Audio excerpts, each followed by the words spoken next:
கர்த்தருடைய நாமத்துக்கு ஸ்தோத்திரம். அதாவது இந்த சாட்சி நான் போன வாரம் சொல்லியிருந்தது. ஆனா கர்த்தர் அதாவது அதோட போன வாரத்துக்கு நான் இங்க உள்ள வந்தப்போ நீ டைட்ஸ் கொடு என் மனசு சொல்லிச்சு. ஆனா கர்த்தாவே என் கையில் 5 காசு இல்லை, இந்த டைட்ஸ் போட்டேன்னா என் கையில காசு இல்லை.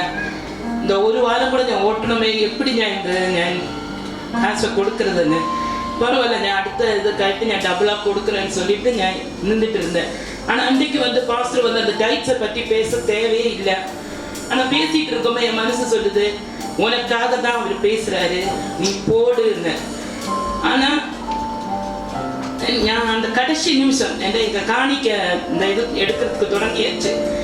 அப்போ காணிக்க அந்த டைட்ஸ் போடுற அந்த கவருக்குள்ளே போடணுமே, அந்த கவர் எல்லாம் கீழே தானே இருக்குது, நீங்க அங்க போய் எடுத்துட்டு வரதுக்குள்ள நேரம் ஆயிடும்னு.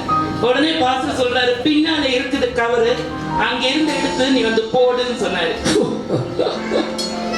சோ நான் அதே மாதிரி போகும்போது சிஸ்டர் கேட்டேன், என்ன நீங்க கடைசி நிமிஷம் போய் கவரை எடுத்துக்கிட்டு இருக்கிறீங்கன்னு. ஆனா என் மனசு சிரிச்சிருச்சு.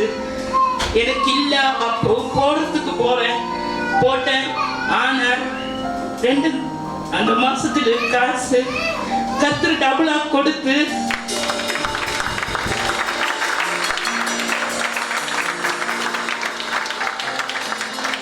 இன்னொன்னு ஜெயிலுக்கு திடீர்னு தான் அந்த ஃபார்ம் 6ல போறதாயிட்டோட இது வந்தது. ஆனா நான் நினைக்கல, அந்த ஃபார்ம் 6ஓட ஸ்கூல் காசு, டியூஷன் காசு, எல்லா காசும் கட்டுறதுக்கும் அதே மாதிரி அவங்களோட ஸ்கூல் எல்லாம் எனக்கு தெரியல.